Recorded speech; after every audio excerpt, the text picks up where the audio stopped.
Pode ser, meus irmãos, mais um domingo que nós nos encontramos na casa do Senhor, para juntos estudarmos mais uma lição da Escola Bíblica Dominical. Nós estamos aqui em Piripiri, você que nos acompanha pelas redes sociais, nós somos de Piripiri, nós somos a Assembleia de Deus Missão Comadésima aqui em Piripiri. Nós estamos ligados à Convenção das Assembleias de Deus do SETA, Serviço de Trabalho e Ação do Maranhão e em outros estados da Federação. Estamos aqui em Piripiri também, nós compomos hoje 16 estados, 2 países, tem igrejas ligadas à nossa convenção. E nós estamos aqui exatamente para estudarmos a palavra de Deus. E nesse trimestre, como nós somos ligados à CPAD através da CGADB, nós usamos as revistas chamadas de lições bíblicas. E nesse trimestre nós estamos exatamente comentando sobre a raça humana, origem, queda e redenção. Quem comenta essa lição é o estimado pastor Claudionor de Andrade. Ele faz parte das comissões ali da CGADB. Hoje ele não pastoreia uma igreja, mas faz parte das comissões ali das mesas diretoras da CGADB. Um homem muito esmerado no conhecimento da palavra de Deus e que nos instrui através das Sagradas Escrituras nesse trimestre. Então o nosso desafio como povo de Deus é estar recebendo esse ensino e colocando em prática, comparando com a Escritura, tá? De modo, irmãos, que nós já estamos na lição de número 4, já estamos há um mês que começou o trimestre, e nesta lição especificamente nós vamos tratar sobre os atributos do ser humano. E você poderia me perguntar, mas por que estudar isso? O que nos interessa conhecer os atributos do ser humano? Porque de algum modo, irmãos, a palavra de Deus, ela nos assegura que nós somos o que a teologia chama de imagno Dei, ou seja, a imagem de Deus. Quando a narrativa do Gênesis é externada, é colocada ali, é dito que o homem, houve uma reunião ali, daquilo que nós chamamos de trindade, onde diz, façamos o homem. Nós entendemos pela Escritura, pelos pais da igreja, por tudo aquilo que é tradição nossa, que naquele momento ali estava numa reunião a trindade, a Santíssima Trindade, Pai, Filho e Espírito Santo, tomando uma decisão acerca de algo que eles iriam criar.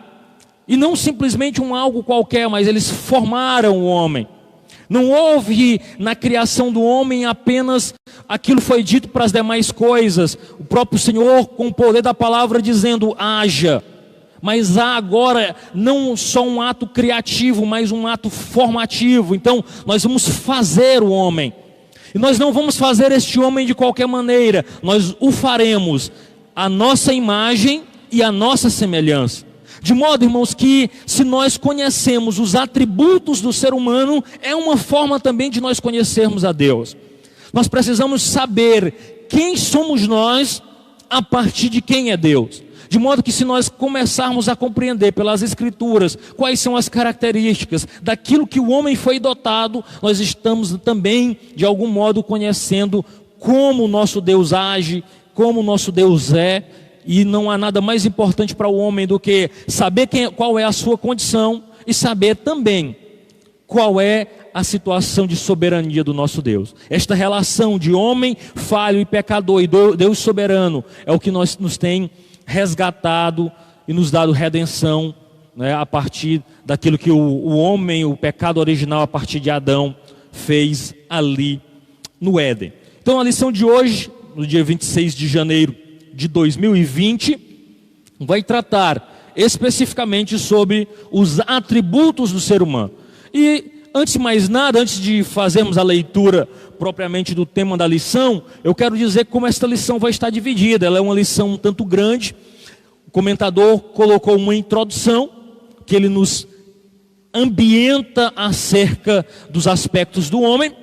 E ele fala sobre esses atributos que são espiritualidade, racionalidade, sociabilidade, liberdade e, por fim, criatividade. Ou seja, nós estamos aí lidando com 5 características muito particulares do ser humano que nós estaremos analisando na aula de hoje, tá bom? E na lição eu quero convidar você a fazer a leitura desta lição.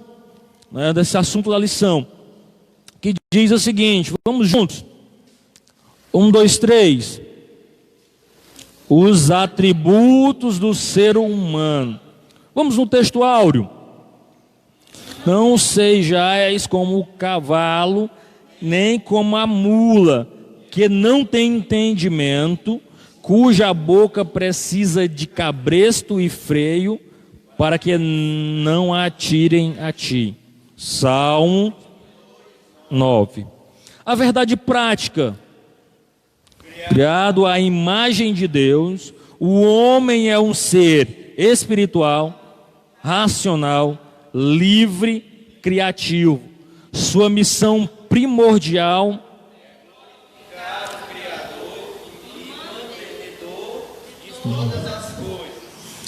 ou seja, aqui nós já estamos definindo qual é a funcionalidade, qual é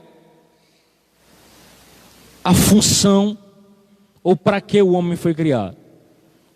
Isso já faz com que nós analisemos com muito cuidado qual a nossa função. A nossa função é clara, é a glória de Deus. Nós não fomos criados para nós mesmos, nós não fomos criados para vivermos a nossa vida apenas para nascer, crescer, se reproduzir e morrer. Não é esta a finalidade principal do ser humano. A ciência, e nós vamos ver em algum momento que como nós somos um ser racional, como nós somos um ser dotado de racionalidade, é possível caminhar neste aspecto de ciência e fé. É possível ter esse diálogo, haver esse diálogo entre ciência e fé cristã, como por muitas vezes já falamos aqui. Então a ciência não se torna uma inimiga da fé de imediato.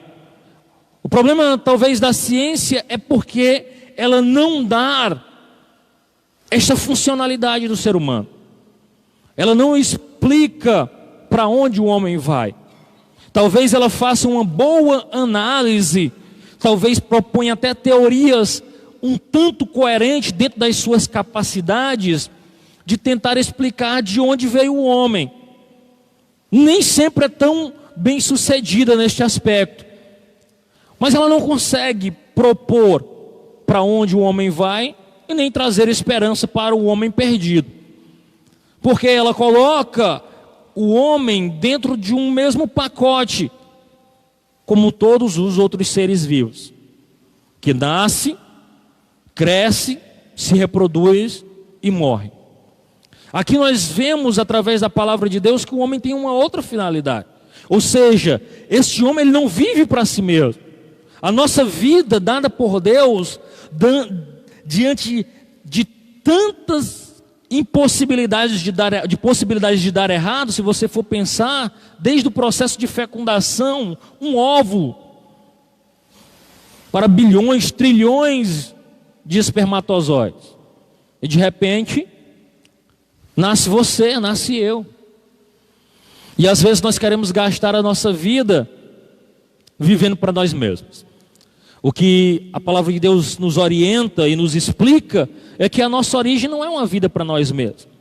Não é a nossa finalidade, a felicidade em si mesmo.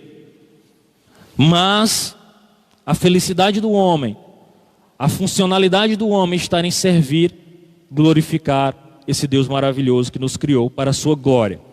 O texto proposto, e eu quero fazer uma leitura e eu farei a leitura e os irmãos, gostaria que os irmãos acompanhassem, não vou pedir para que a gente faça alternado não, mas está lá em Romanos 12, o comentador da lição, ele usa um texto de Paulo, explicando acerca de como é o culto, de como é um aspecto exortativo, de como procedermos como corpo, como membros de uma comunidade, e nesses tempos se faz tão necessário.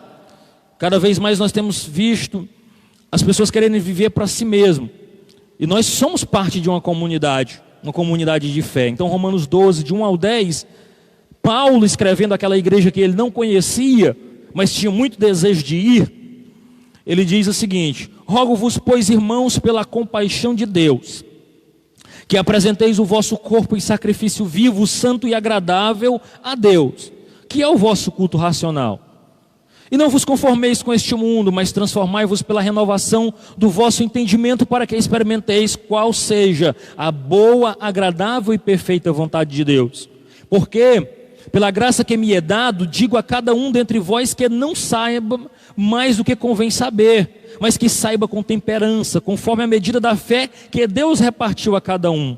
Porque assim como eu, em um corpo, temos muitos membros, e nem todos os membros têm a mesma operação, assim nós, que somos muitos, somos um corpo em Cristo, mas individualmente somos membros uns dos outros. De modo que, tendo diferentes dons, segundo a graça que nos é dada, se é profecia, seja ela segundo a medida da fé. Se é ministério, seja em ministrar.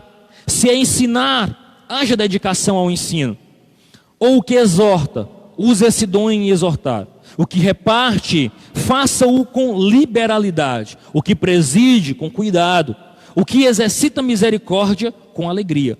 O amor seja não fingido. Aborrecei o mal e apegai-vos ao bem. Amai-vos cordialmente uns aos outros com amor fraternal, preferindo-vos em honra uns aos outros. Aqui Paulo dá uma aula sobre egoísmo, sobre querer viver para si mesmo, sobre a nossa percepção de nós mesmos.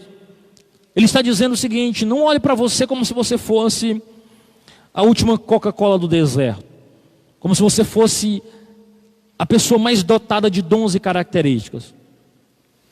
Não quero saber aquilo além do que convém. Ele nos explica que diante de tudo isso, e aqui é o texto que eu quero utilizar para a racionalidade, ou exatamente para a racionalidade, Paulo estava nos dizendo de algum modo o seguinte: diante de tudo aquilo que nós sabemos a respeito da fé, diante de tudo aquilo que nós aprendemos com Cristo, diante da percepção que nós temos acerca da Escritura, não podemos viver sem entregar o nosso corpo em sacrifício vivo, santo e agradável. O que ele está dizendo é o seguinte: é impossível racionalmente alguém compreender a fé, compreender o sacrifício de Cristo, compreender tudo aquilo que implica e continuar vivendo para si mesmo. Pelo contrário, ele deve tomar uma atitude de sacrifício. E esse sacrifício é o quê? É apresentar tudo, o seu corpo. Apresentar aqui, a ideia paulina aqui é apresente a sua vida. E agora, ele faz um contraponto com aquilo que era oferta no Antigo Testamento. Porque no Antigo Testamento, o sacrifício não era vivo, o sacrifício era o quê? Morto. Era alguém que apresentava uma oferta em sacrifício, apresentava um animal e esse animal era morto em sacrifício. Paulo disse: não quero vocês mortos. Eu quero que vocês usem a vida de vocês, a partir da compreensão das Escrituras, para ter uma vida digna do Senhor. Uma vida não vivida nos seus próprios prazeres, fazendo a sua própria vontade, mas fazendo a vontade do Senhor e servindo uns aos outros. Porque a partir do momento que eu tenho essa percepção de que eu não vivo para mim mesmo, mas eu vivo para o outro, as relações mudam. Aquilo que possivelmente me ofenderia com facilidade, não, me faz tomar uma nova posição, me faz querer caminhar de um modo diferente. Então nós precisamos raciocinar acerca desses detalhes. Mas entrando propriamente naquilo que o comentador coloca como introdução, ele faz algumas observações que eu julguei importante falar com os irmãos. A narrativa de hoje são os principais atributos do ser humano. Obviamente que esses não são os únicos, mas são atributos importantes que o comentador conseguiu colocar, compartimentar e colocar na lição de hoje. Então nós vamos falar sobre espiritualidade, criatividade, liberdade, racionalidade e, por fim, criatividade. Todos esses atributos, eles são importantes, porque alguns deles, apesar da queda, eles continuam disponíveis a nós. Quando o Senhor formou o ser humano, Ele dotou de todas essas características. Mas o ser humano, a partir do pecado, que nós chamamos teologicamente de pecado original. Quando o homem deliberadamente se rebela contra Deus. Ele olha e diz: olha, a vontade de Deus é essa, eu quero fazer esta. E quando ele age deste modo, se rebela contra Deus, nós chamamos isso de queda. Essa desobediência. Então o homem agora, ele é inflamado em sua natureza por um ato de rebeldia, de desobediência a Deus. E começa a viver para si mesmo. Parte desses atributos são afetados. E é o que nós vamos ver na lição de hoje. Muito disso ainda está disponível ao ser humano. Mas alguns foram afetados. Mas embora o homem tenha caído, ainda assim ele ficou com características e atributos disponíveis para seguir a sua vida. E o que nós precisamos perceber é que devemos utilizar esses atributos para glorificar o nosso Deus, ou seja, viver para a glória de Deus. Amém? Dito isso, eu quero tratar o primeiro ponto. Hoje são 5, então eu não posso me delongar muito. E a primeira coisa que nós vamos tratar é acerca da espiritualidade. Nesse tópico da espiritualidade, o comentador, ele trata 3 pontos especificamente. Ele fala sobre a origem, fala sobre o anseio natural e fala sobre a vivificação do ser humano.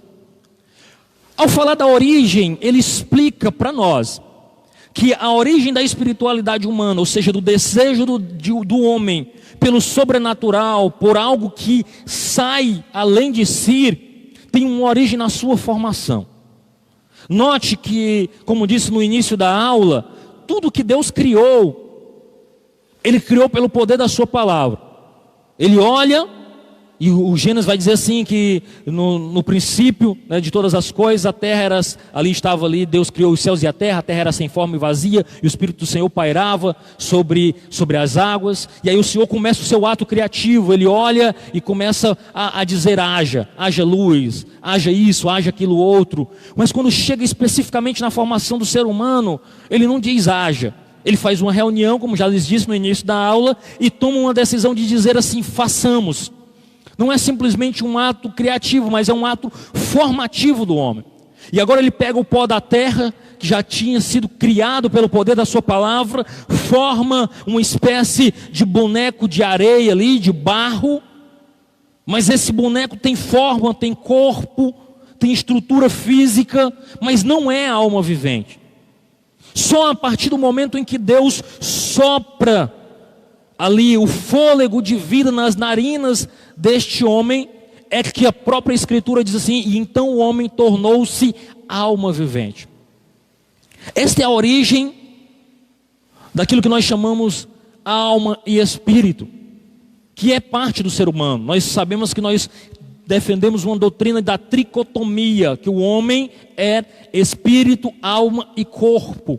É disso que o apóstolo Paulo fala aos Tessalonicenses, quando ele diz assim, que nós deveríamos preservar o nosso espírito, alma e corpo irrepreensíveis para o Senhor. E aí, o que eu quero dizer, esta é a origem. Esta é a origem daquilo que o homem passa a ser.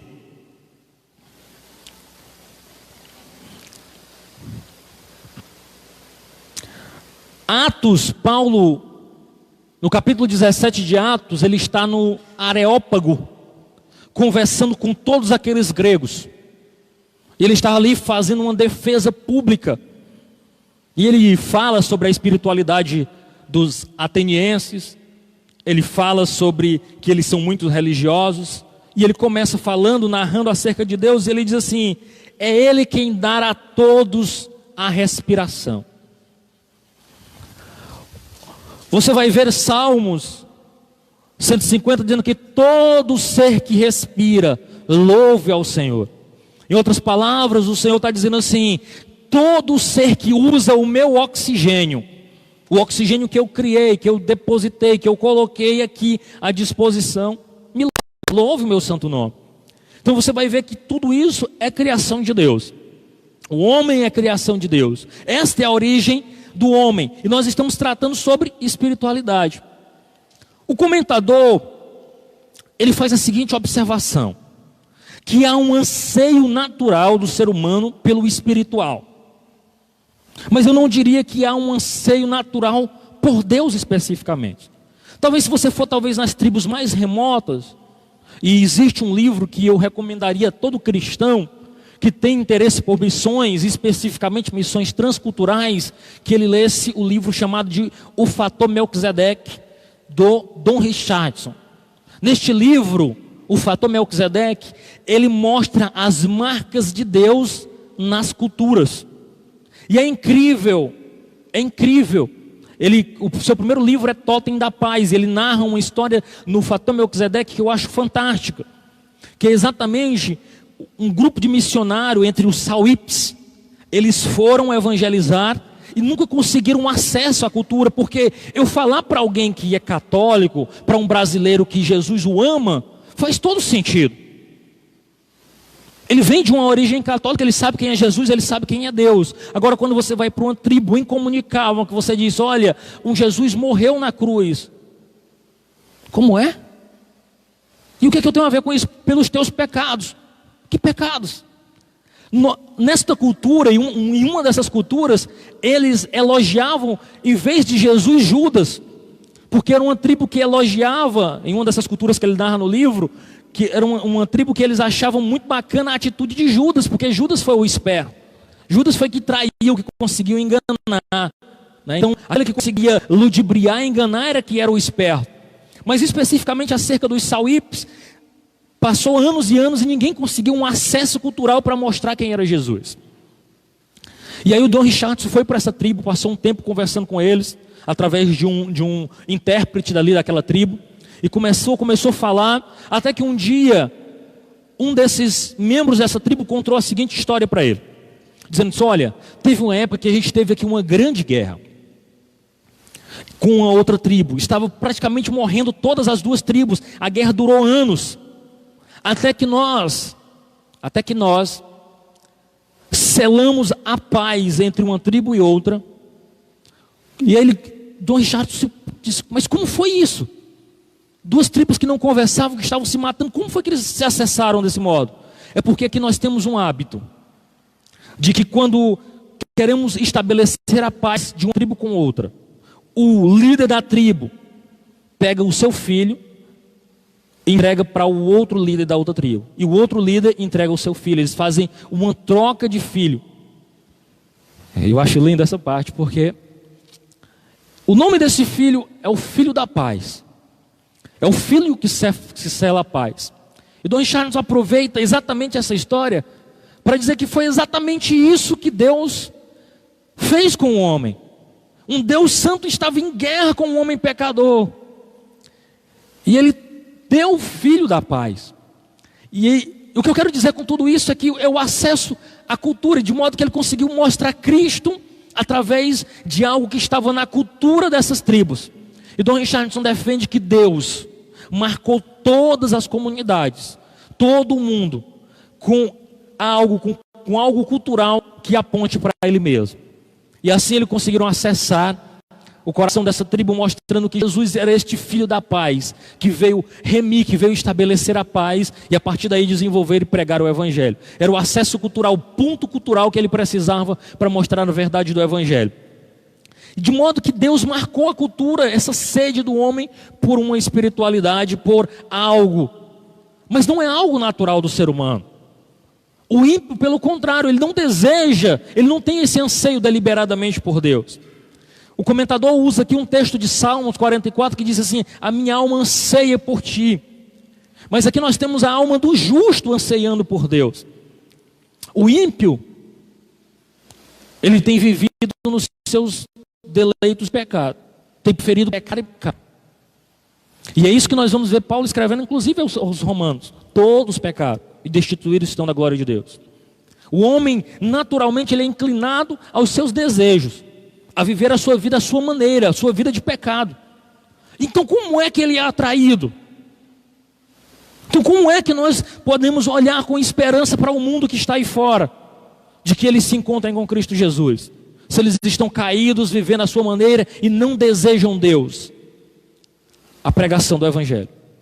A pregação do Evangelho quando pregada, o Espírito Santo agora vai até o homem pecador, por graça, e o desperta para as coisas espirituais.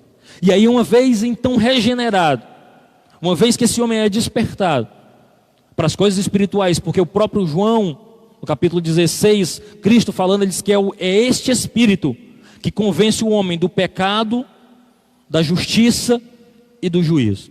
Mediante a pregação do Evangelho, é como se o homem estivesse com os ouvidos tampados, e a pregação do Evangelho fosse esse destampar de ouvidos, que uma vez destampado esses ouvidos, o Espírito Santo acessa o coração, e o regenera e o volta, e faz ele pensar em coisas espirituais. Mas o homem, essencialmente, ele tem esse desejo pelas coisas espirituais. E é nesse aspecto que o comentador diz: então, desse modo, nós somos vivificados, nós somos despertados e acordados para as coisas espirituais. Caso contrário, estamos mortos nos nossos delitos e pecados. Então, Deus, ele tem esse desejo de buscar o pecador. Não é desejo de Deus que nenhum se perca. Não é desejo do Senhor que nenhum daqueles que estão aqui se percam. Pelo contrário, que todo homem chegue ao pleno conhecimento de Deus e acesse a salvação. Então esse é o aspecto espiritual, ou seja, há esse aspecto espiritual no homem a partir da sua formação. Para resumir, Deus deposita espírito no homem. Esta é a origem do nosso espírito, da nossa alma.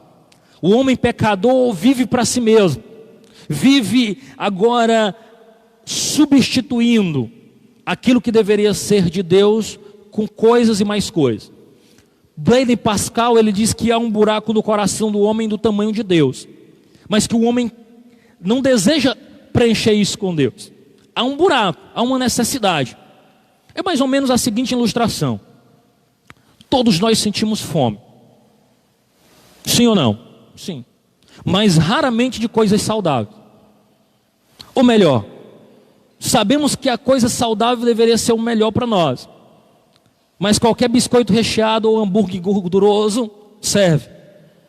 E nós vamos adiando, inclusive, a dieta ou esse estilo de vida mais saudável o máximo que der, preenchendo a nossa fome com aquilo que vai aparecer. Não, mas é só hoje. Não, amanhã eu começo. Hoje é domingo, ninguém começa uma dieta no domingo, vamos deixar para segunda, né? E aí hoje eu aproveito e faço o que der. É basicamente isso. Há um vazio que o homem tem preenchido com muitas coisas para tentar suprir suas necessidades. E isso vai desde consumismo, desde uma vida pregressa e abandonada mesmo, vivendo os seus prazeres, vivendo a sua própria maneira. E até eu escutei uma frase que me marcou muito, porque às vezes a gente pensa muito acerca daqueles que saíram da igreja, né? E não sei se talvez vocês conheçam, mas eu conheço pessoas que saíram e eles faltam dizer, talvez não digam porque ainda resta um pouquinho de temor, dizem: olha, eu estou melhor, né? Tem gente que às vezes a gente diz: ó, se tu sair, tua vida vai entrar em desgraça, tu vai, sabe, tu vai viver o pior. E às vezes o camarada sai e diz: oxe, tá ótimo, então a mil maravilha. Eu achei fantástico uma frase, eu não me recordo agora o autor, mas ele diz assim, que a pior coisa é quando o homem se afasta de Deus, olha para si mesmo e diz: estou muito melhor. É um sinal de que Deus o abandonou. É um sinal que Deus diz assim: vive a sua maneira então, vive do teu próprio jeito, sabe? E aí nessa ânsia de que está tudo bem, ele não percebe que está indo a passos largos, porque infelizmente nós queremos medir o nosso relacionamento com Deus, ou queremos medir talvez uma vida cristã próspera pelo aquilo que nós possuímos de bens, e nunca por uma vida espiritual adequada, por uma vida de consolo, por uma vida de contentamento. Nós queremos medir que estamos bem, se prosperamos financeiramente, se compramos, ou isso. Geralmente o nosso instrumento, a régua que nós medimos é prosperidade financeira. E na realidade não é isso que a Escritura ensina. Prova disso é o que já lhes falei aqui, eu acho que no culto da virada, quando disse que o apóstolo Paulo, escrevendo a Timóteo, na sua última carta, ele encerra seu ministério. E sem sombra de dúvidas, não há um ser humano que conheça as Escrituras, até mesmo ímpios que estudam muito a vida de Paulo, que não diga que o ministério de Paulo foi extremamente próspero. Mas ele encerra pobre, abandonado, doente, velho, preso, assassinado pela guilhotina de Roma. Se isso é prosperidade que as igrejas têm pregado, definitivamente ninguém vai querer ser cristão. Definitivamente ninguém vai querer ser cristão. Muito bem, a racionalidade.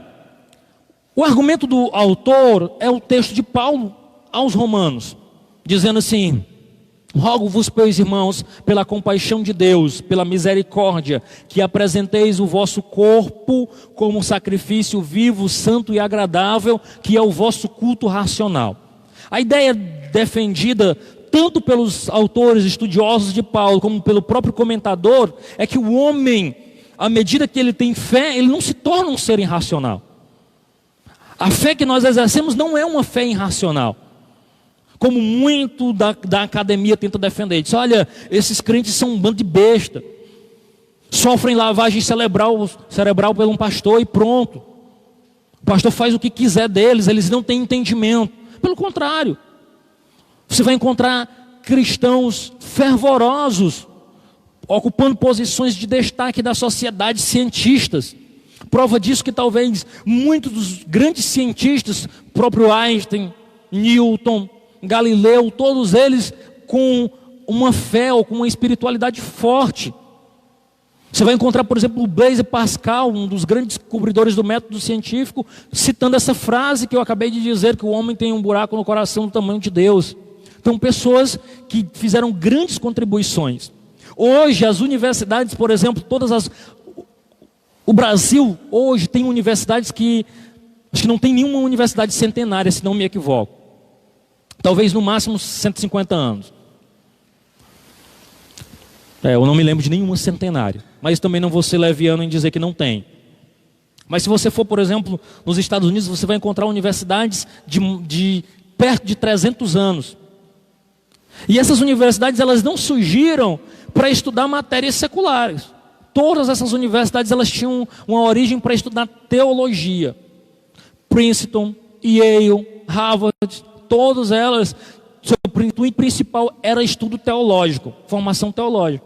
Então que ainda hoje existem, talvez muito mais secularizados do que no início da formação desses cursos, esses cursos de teologia. Esse era o princípio. Porque teologia aglomerava toda a sede de conhecimento do homem naquela época. Então, grandes homens de Deus com esse desejo de conhecimento, sede por conhecimento. Ou seja, a fé não é irracional.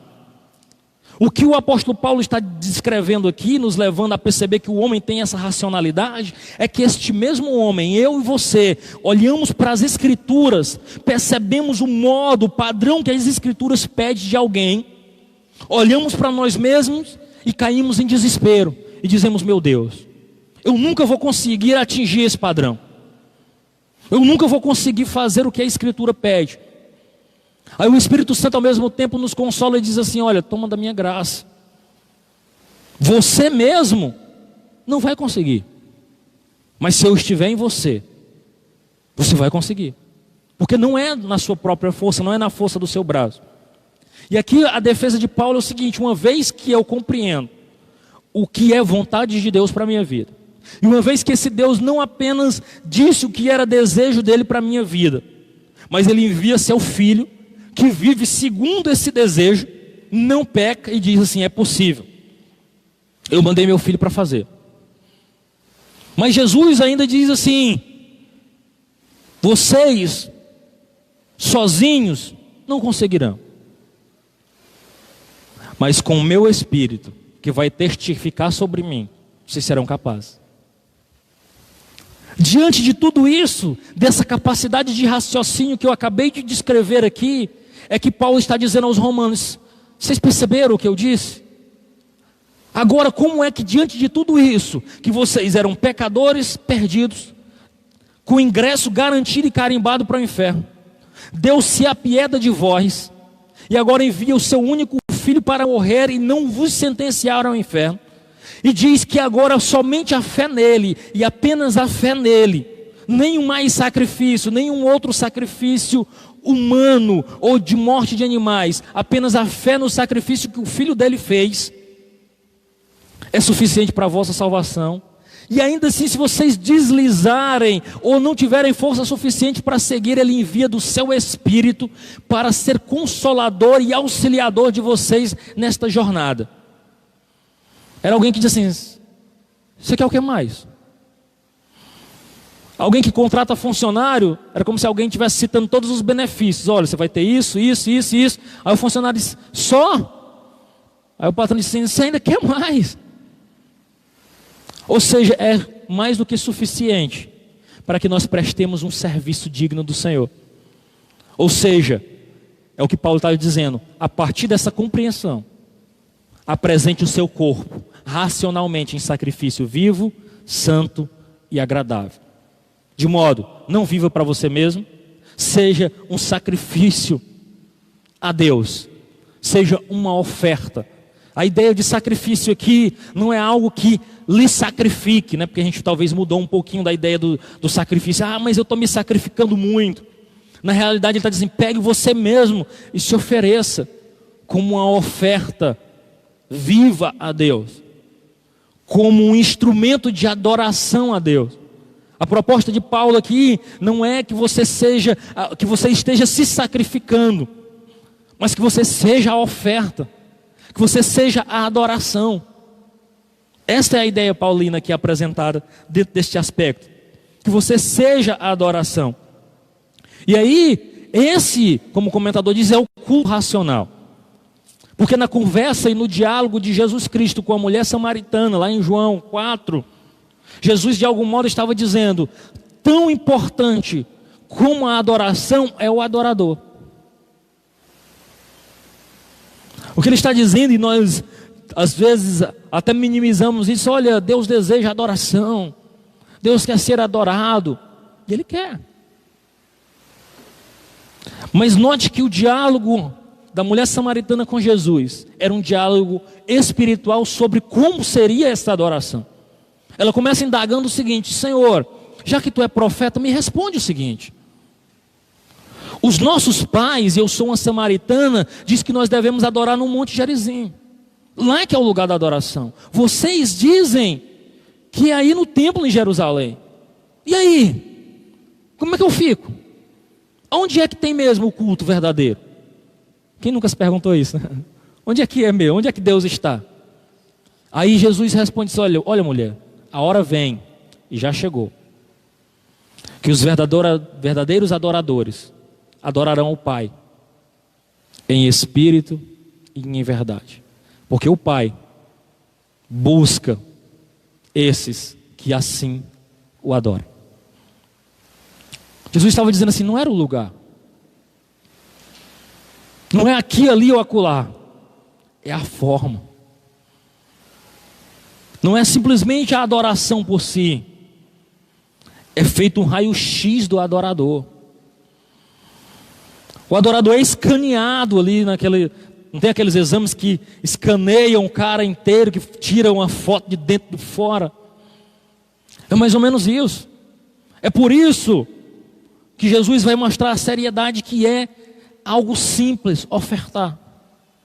Ele diz: olha, se houver um homem e ele desejar trazer a sua oferta, e ele vai todo empolgado ofertar, animado, porque ele está pegando aquilo que é seu e entregando a Deus com muito amor e alegria. E quando ele chegar e ele for depositando, ele se lembrar que tem alguém que tem um problema com ele, que tem um cisma, tem uma rachadura, uma ranhura no relacionamento dele com um outro ser humano, que ele chama de irmão, o que é que ele deve fazer? Fechar os olhos e tocar a vida como se nada existisse? Ele deve pegar a oferta, colocar lá, correr no seu irmão, acertar a sua vida, e então voltar e livremente adorar. Porque não é só a oferta, diz: toma Deus a minha oferta. É o adorador também. É como o adorador está. Sério, né? Se Jesus parece que pega pesado. Mas é fato, irmãos. Sozinho nós não vamos conseguir. Parece que a lei diz, volta a lei, né? Mas assim, se você pensar nisso sozinho, você olha agora e diz assim, eu faço nada. Mas quando a gente diz assim, mas Espírito, me ajuda. Porque a minha vontade era de pisar no pescoço e chutar até parar de respirar. Mas eu sei que o Senhor não deseja desse modo. O Senhor deseja tratar o meu coração. O Senhor deseja tratar a minha vida. O Senhor sabe o que é melhor para mim. Aí o Espírito vai nos quebrantando e nos ajudando a caminhar. O maior erro, irmãos, talvez seja nós querermos ser super-homens sozinhos, os espirituais. Não dá. É só o Espírito Santo nos ajudando e nos auxiliando a sermos melhor. E aí a gente desliza, ele diz por aqui, não, filho, deixa eu te ajudar. E assim a gente vai caminhando para a glória de Deus. Enfim, vamos seguindo ao terceiro ponto, que seria a sociabilidade. Deus criou o homem, e de tudo aquilo que ele criou, eu acho magnífico isso. Porque Deus cria tudo. E ele não é um Deus, talvez arrogante, que cria e cai fora. Ele criava uma coisa, dava no final do dia, ele olhava e disse, muito bom, gostei. Tá aí, isso é útil. E aí ele cria e fazia isso, fazia isso, fazia isso. Quando ele cria o homem, ele dá uma volta, vê tudo aquilo que ele criou. Imagino eu, a Bíblia não trata isso, que ele olha e vê o homem sozinho. Aí ele diz, olha, tudo que eu criei foi muito bom, mas não é bom que o homem esteja só. Nós não fomos criados para a solidão. Nós não fomos criados para vivermos na caverna, abandonados, sozinhos, sermos eremitas, monges do deserto. O ser humano, ele necessita de relacionamento, porque é exatamente no meio dos relacionamentos que nós somos tratados. Às vezes nós pensamos, rapaz, se eu estivesse lá em casa, só lendo minha Bíblia, orando, eu seria mais crente. Não seria não. Na igreja eu fico olhando às vezes os defeitos, o irmão vem e ofende, o irmão manda indireta, briga comigo. Como é que eu vou ser crente desse jeito? Meus pecados é de raiva, de olhar meus irmãos e ver que eles estão fazendo coisa que eu não gosto. Sozinho eu seria melhor? Seria não. Porque na igreja, na comunidade, é no meio do corpo, é disso que Paulo está falando aos romanos. Nós temos membros, e nós somos membros um dos outros. Cada um tem a sua funcionalidade. Às vezes nós dizemos, rapaz, o problema daquela igreja é fulano, se tirasse acabou. Acabou não. Vai vir outro. Deus vai te desafiar. Deus vai te mostrar que você precisa ser tratado nesse processo. E é através dos outros. Não há nada mais desafiador do que o casamento. Mas vamos falar sobre isso hoje. É desafiador. Mas é nesse aspecto que nós somos tratados. A sermos pacientes. A perceber que às vezes só brigando e exigindo você não consegue nada. Ou não tem um homem ou uma mulher que já tenha dito para o cônjuge, rapaz, mas eu já falei isso umas 300 vezes. Está do mesmo jeito. Quando é que isso vai mudar? Aí a gente pega e desiste, né? Então, tá bom. Pois tá bom, eu não vou falar mais. Então veja, não mudou o outro, mudou você. Que aprendeu a ser mais tolerante. Que aprendeu que a coisa não é do seu jeito. Então, às vezes, botou ali para lhe desafiar e perceber que você não tem toda a razão. Que você não é o dono da verdade. Que as coisas podem ser feitas de um outro jeito e chegar a uma finalidade também. E assim é. Obviamente, se nós botarmos aqui podemos botar aqui 200 pregadores e pedir, olha, eu quero uma opinião da igreja sobre cada um. Todo mundo vai dizer assim, gostei desse, não gostei desse, esse aqui está melhor, se eu fosse eu falar assim, se fosse eu. Quem tem o hábito de pregar, quando você pega um texto que alguém começa a pregar, você diz, olha, beleza, legal, eu nunca tinha percebido isso.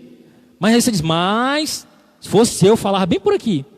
Por quê? É você, não é o outro. Cada um tem a sua percepção acerca de algo. Se nós disséssemos assim, o pastor dissesse assim, olha, eu vou fazer um rodízio aqui. Cada mês do ano vai ser um obreiro que vai ser o presidente da igreja, ele vai fazer como ele achar. Imagine aí. Seria mais ou menos os governos, né? Você não vê, prefeitura de cidade pequena é isso, mais ou menos assim. O prefeito vai, no último ano ele pinta tudo, né? Para mostrar para a sociedade que é beleza. Ele pinta tudo, da cor dele, né? Aí o outro assunto, ele diz, não, essa aqui é a cor do outro. Está pintado, é tinta, está bonito, né? Está preservado, que era essa a intenção. Ele pega isso, agora eu vou botar as minhas cores. Aí ele pinta de novo, ou seja, gera outro gasto. Então assim, é basicamente um desmanchando do outro. Porque nós precisamos crer que quando Deus coloca alguém para nos liderar, claro que em alguns momentos vai ter a vontade do homem. Mas nós cremos que são homens que oram e buscam a Deus e de algum modo Deus os direciona. E caso contrário, eles vão prestar conta diante de Deus por aquilo que foi feito fora da sua vontade. Não, eu estava ouvindo, inclusive o pastor Cavalcante, que é presidente da convenção, gosta de dizer muito isso. Ele às vezes sentado na reunião de mesa, ele diz, olha, essa cadeira aqui ela é muito desejada, mas eu quero lhe dizer que ela tem espinhos. Essa é uma cadeira espinhosa. Essa é uma cadeira que nem todo mundo gostaria de sentar. Porque quando a gente está de fora, a gente diz assim, eu faria assim. Mas quando chega lá, você vê que tem muitas implicações. Veja isso, por exemplo, você vai ver que a gente teve eleição para presidente, é fácil de fora dizer, quando você chega dentro, você vê o tanto de implicações que é tomar uma decisão. Eu quero fazer desse jeito, sabe? Mas aí tem isso, aí fulano briga, aí vai despertar a ira de outro, e aí dá confusão ali, aí o povo se mata com o lado e diz, não, mas espera aí, vou moradiar um pouquinho aqui, bora deixar mais para frente. Então, assim, são implicações. E isso faz parte das relações do ser humano. E aí, é isso que nós precisamos entender. A primeira instituição criada por Deus foi a família. Deus cria tudo e celebra o primeiro casamento. Note a animação de Adão quando ele recebe a sua esposa, né? Ele olha e diz, olha, verdadeiramente é carne da minha carne, osso do meu osso. Chamarei você de varoa. E ali ele está animado com aquela possibilidade de casamento e se institui a primeira família. Perceba que só então, depois é que se constitui a sociedade e posteriormente o Estado. Por isso que é perigoso o que muitas vezes nós queremos fazer de dar ao Estado poder sobre a família. Como é que uma instituição que foi criada depois pode decidir e dizer o que é o que não é a família? A família foi criada primeiro, o Estado depois. O Estado ele não pode se agigantar e dizer isso é família, isso não é família. Porque a nossa percepção de família é uma percepção anterior ao Estado. É uma percepção dada por Deus a partir das Escrituras. Hoje é fácil para muitos dos que estão aqui no Ocidente dizer, o cristianismo é retrógrado, o cristianismo é opressor, e se esquece da contribuição do cristianismo para a sociedade que nós vivemos. As leis, a ordem, os princípios, os conceitos que hoje muitos dos progressistas abominam, foram dados a partir do cristianismo. Tem uma contribuição gigante para a sociedade, para a lei, para a ordem da sociedade. E é importante que a gente tenha essa percepção. O Estado ele não pode se agigantar para decidir o que é e o que não é. Porque do mesmo jeito que ele diz o que é família e o que não é, ele também quer intervir e dizer o que é quem pode casar e quem não pode. E aí você começa a agigantar demais, de modo que daqui a pouco, por analogia, por percepção, né, talvez até por jurisprudência ou por comparação de casos, similaridade de casos, alguém pode começar a pedir mais coisas. E daqui a pouco a gente pode acabar legitimizando grandes aberrações que contrariam a palavra de Deus. Muito bem, Salomão até descreve isso, dizendo que a base da sociedade, a família tem essa base da sociedade. Rui Barbosa era que dizia que atribuído a ele essa frase, que a família é a célula máter da sociedade. E eu diria, essencialmente, que a sociedade ela reflete a família e também a igreja. De modo que se a igreja vai bem, ou se a família vai bem, a igreja vai bem. Se a família vai bem, a sociedade vai bem. Mas o que nós temos visto em muitos casos é uma sociedade desestruturada, porque estão refletindo a forma de como estão os lares. a forma negligente de como se tem constituído a família. Perdido alguns preceitos, alguns princípios que a Escritura norteava. E o homem, naquele seu afã de viver para si mesmo, tem negligenciado os princípios de Deus. De modo que a ideia da formação da igreja primitiva era que ela fosse uma sociedade que agradasse a Deus. E até eu estava dizendo para os meninos que às vezes a gente superestima a igreja de Atos, ou até mesmo a igreja primitiva, mas ela também tinha problemas. Por quê? Aonde tem pessoas, há problemas. Você vai ver dentro da própria igreja de Atos, nós acabamos de pregar o livro de Atos, que em determinado momento duas lideranças têm discussões ferrenhas. Ele disse, não, pois se esse menino for, eu não vou. Pois eu vou com ele, pois eu vou para o outro. Você vai ver discussões no início ali, logo no capítulo 15 de Atos, foi feita uma grande reunião chamada de concílio. A igreja se reuniu, os pais da igreja se reuniram para decidir problemas, porque estava tendo briga entre judeus e gentios. Atos 6, você sabe por que foi criado diáconos na igreja? Atos 6, ali a igreja tinha acabado de surgir. Em Atos 2 é narrado o Pentecoste. Em Atos 6, e só para você ter uma ideia, Pentecostes foi 50 dias após a Páscoa, a ascensão de Cristo. Vem o Pentecoste, poucos dias depois ali a perseguição começa, e chega um momento que o Pedro e a liderança da igreja dizem assim, não é bom que nós sirvamos às mesas, vamos instituir diáconos. Por quê? Porque estava havendo murmuração na distribuição diária de alimento às viúvas gregas, que a Bíblia chama de helenistas, estavam sendo esquecidas na distribuição diária. Ou seja, a comida estava acabando e não estava chegando nem nas viúvas gregas. E aí começou a murmuração e a confusão. Então dizer que é uma igreja perfeita, não é. Porque não existe. Porque a igreja é centro de desafio mesmo. Se você conhece uma igreja perfeita, eu quero lhe dizer, deixe ela lá. Não vá não, porque quando você chegar ela vai estragar. Porque nós temos essa tendência, não, bom mesmo é em tal lugar. E hoje, principalmente quando a gente observa a igreja só pelas redes sociais, a gente tem amigos que olham as transmissões, olham o Instagram e dizem, rapaz, mas lá é bom demais. Eu digo, vai lá para tu ver. Se a gente não tem os mesmos desafios que tem aqui. Tem, meus irmãos, não existe. O que eu quero lhe dizer é o seguinte, não busca uma igreja perfeita, busca uma igreja bíblica. Uma igreja que defenda princípios bíblicos, que pregue a Escritura com verdade. Este é o ponto. Este é o ponto. Até muitos pastores gostam de dizer o seguinte, não busque a igreja mais próxima da sua casa, busque a igreja mais próxima da sua Bíblia. Essa é a questão. Precisamos de uma igreja que defenda os princípios da Escritura. Este é o ponto. Se vai ter problema, vai ter dificuldade, vai. Enquanto nós estivermos aqui, nós vamos ter conflitos. Nós vamos ter problemas. Muito bem. Indo já para o ponto, eu não sei nem como é que está meu tempo aí. Se bem que eu andei bem. A liberdade humana. Esse é um ponto extremamente controverso, que divide inclusive muitos dos nossos irmãos. Porque nós temos um conceito chamado de livre-arbítrio. Livre-arbítrio. Esse conceito de livre-arbítrio, ele é um conceito. Por que eu digo que é um conceito, irmão?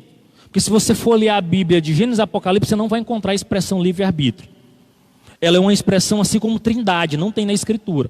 Nós temos uma percepção acerca da trindade, né? Inclusive foram feitos a partir dos concílios, bem no início da igreja mesmo, os irmãos se reuniram e perceberam que há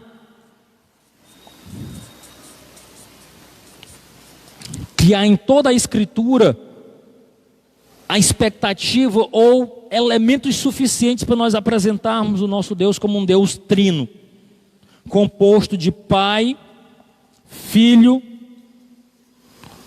e Espírito Santo. Então, assim como esse conceito, a ideia de livre-arbítrio também é algo que não é claro nas Escrituras. É por isso que muitos dos nossos irmãos reformados têm dificuldade de lidar com o livre-arbítrio e não tem tanta dificuldade em lidar com a predestinação.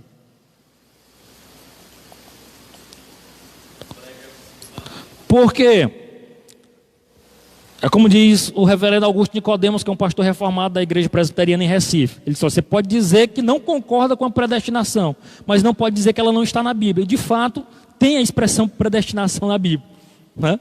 Tem a diferença do entendimento nosso para os nossos irmãos reformados é que lá eles creem que Deus predestinou o indivíduo para a salvação.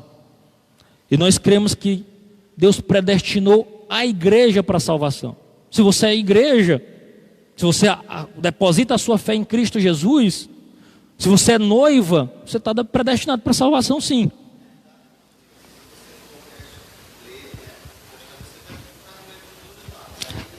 Exato. Não, tem conflitos que não compensam brigar. Então, na realidade, a percepção do entendimento deles é no sentido deles ser o indivíduo, ou seja, Deus predestinou uns para a salvação e outros para a condenação. E nós não cremos deste modo, porque a escritura toda, você vai ver inclusive Jesus olhando para Jerusalém e chorando, e dizendo o seguinte: Jerusalém, Jerusalém, que matas os profetas e apedreja aqueles que te foram enviados, não é? Aí ele vai e faz toda uma narrativa de dizer que ele chega a lamentar aquela situação espiritual de abandono, ou seja, a intenção de Jesus era o quê? Que todos fossem salvos, e é que todos fossem salvos. Então, a gente lida com muita dificuldade com esses argumentos. Mas assim, voltando especificamente para o livre-arbítrio, o comentador defende, nós defendemos que o homem, ele é livre, ele tem liberdade. Mas como? Na realidade, os únicos seres naturalmente livres foram Adão e Eva. Eles nasceram com liberdade de escolha, com livre-arbítrio. De modo que Deus cria ali o jardim, põe duas árvores no centro do jardim e diz: vocês são livres. Aqui está a árvore da vida e a ciência do conhecimento do bem e do mal. A minha orientação para vocês é clara: não comam. Comam de tudo, façam de tudo, mas não comam. Adão e Eva decidem. Eles livremente vão lá. Aí você pode dizer: mas foi influenciado. Mas eles tiveram possibilidade. A serpente não pegou e socou ali o fruto na boca deles. Eles foram lá, pegaram e comeram. Eles foram convencidos a fazê-lo. Mas eles tinham liberdade de fazer ou não fazer. Certo? Então eles, essencialmente, a partir da queda, nós temos a seguinte percepção: o homem não é mais livre, ele é escravo. O homem é escravizado. Em outras expressões, poderia até dizer cavalo do cão, né? Como foi utilizado algumas expressões. Ele é escravizado pelos seus pecados e vícios. Mas ele é escravizado como?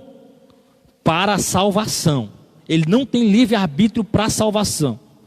Mas o homem natural, ele tem poder de escolha. Ele pode escolher o casamento, que carro comprar ou não comprar. Por isso que às vezes muitas pessoas confundem esse conceito. Ele pode escolher como é que ele vai viver a vida dele. Ele não tem capacidade de escolher Deus. Por quê? Ele está morto. Como é que um morto pode escolher Deus naturalmente? É por isso que o homem não pôde se voltar para Deus. Deus teve que tomar a iniciativa de enviar seu filho. Nós não damos o primeiro passo. Jesus deu o primeiro passo em nossa direção, em nosso resgate. Porque é como se nós estivéssemos aqui sentados, fôssemos totalmente distantes de Deus, e a partir do momento que estamos ouvindo uma pregação, nós somos despertados a nos movimentar. Quando o homem, digamos que, e aconteceu já algumas vezes aqui, você está pregando e diz assim: quem quer aceitar Jesus? Aí alguém ali, de repente sozinho, é tomado de força, ergue a mão e vai até a frente. Ele diz: está vendo? Ele quis. Foi ele que quis? Ou o Espírito Santo trabalhou no coração dele, abrindo seus ouvidos e o impulsionando, convencendo, testificando no coração dele que aquelas palavras são verdadeiras? Então assim, a iniciativa é de Deus. Se Deus não romper os grilhões que nos prendem, nós não temos livre poder de escolha para a salvação. É disso que eu quero dizer. Ele pode escolher, o homem natural pode escolher qualquer coisa, mas ele não tem poder de escolha para a salvação. O seu arbítrio é dominado pelo pecado. É dominado pela natureza descrita em Gálatas, as obras da carne.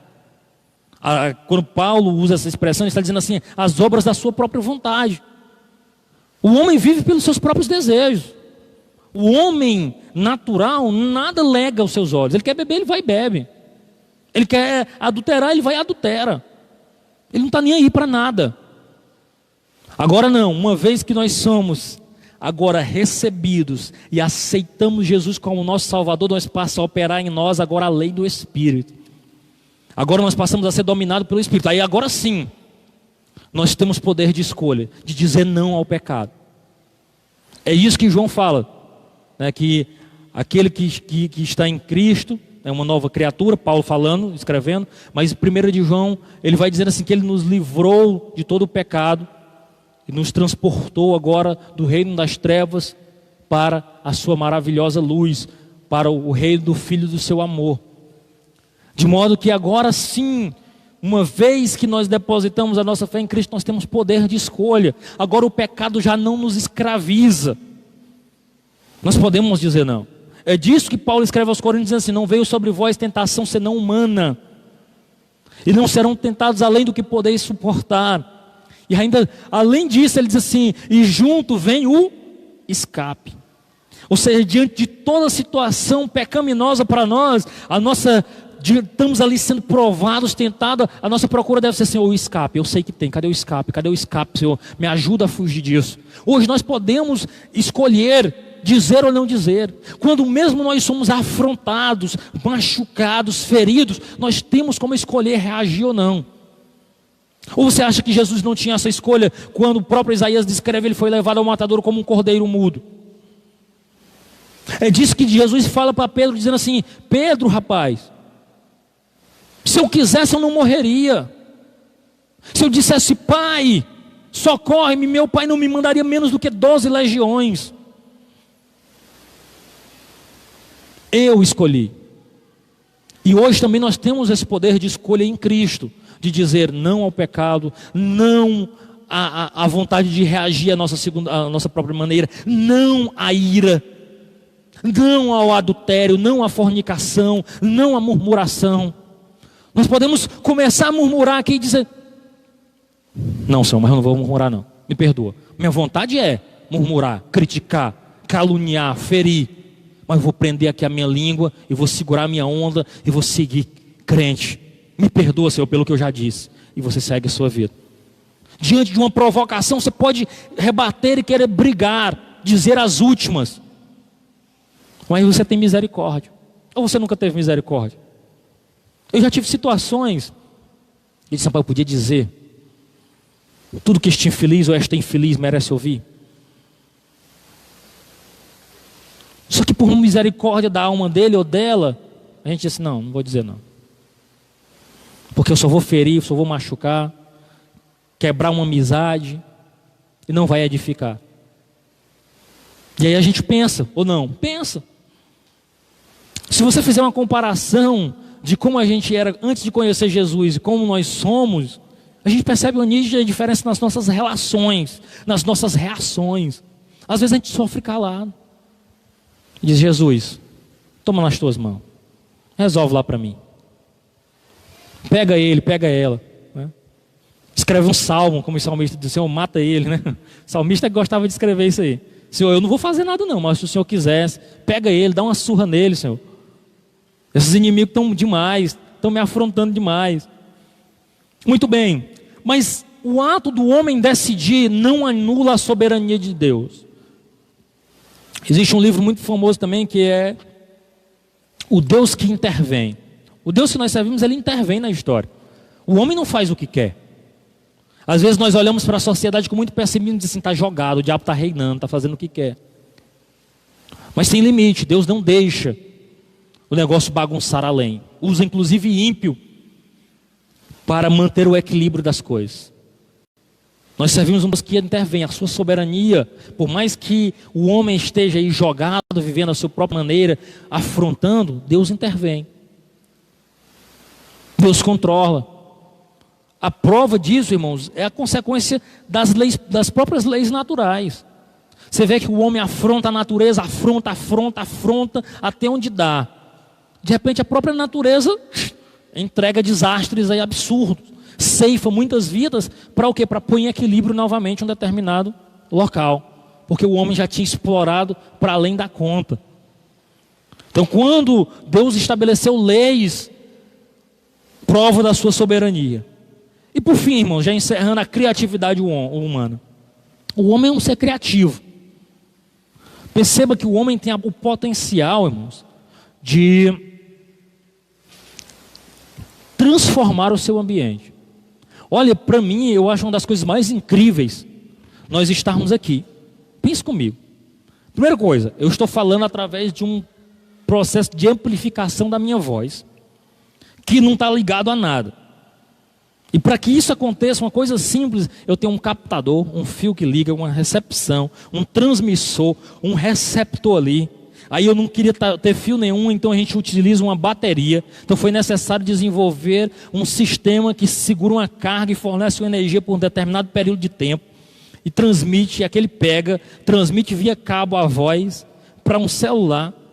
Este celular está conectado a uma internet, não é via cabo, é via wireless. Coisa maravilhosa, né? E aí está jogando tudo isso em redes sociais e o mundo pode ter acesso. Olha, se você não achar isso incrível, isso aí foi o homem. Então o homem é um ser muito inteligente e criativo. E talvez uma das grandes habilidades do ser humano seja exatamente essa capacidade de se comunicar. Porque através disso eu estou comunicando com vocês as verdades do Evangelho e comunicando via as redes sociais a verdade do Evangelho. Então, nós somos criativos. Nós somos pessoas inteligentes, capazes de transformar o ambiente. E isso fica muito notório, inclusive a partir de Gênesis 11, eu acho aquilo fantástico. Gênesis 11 é algo assim, um divisor de águas na Escritura. Porque olha o que é que os camaradas decidem fazer.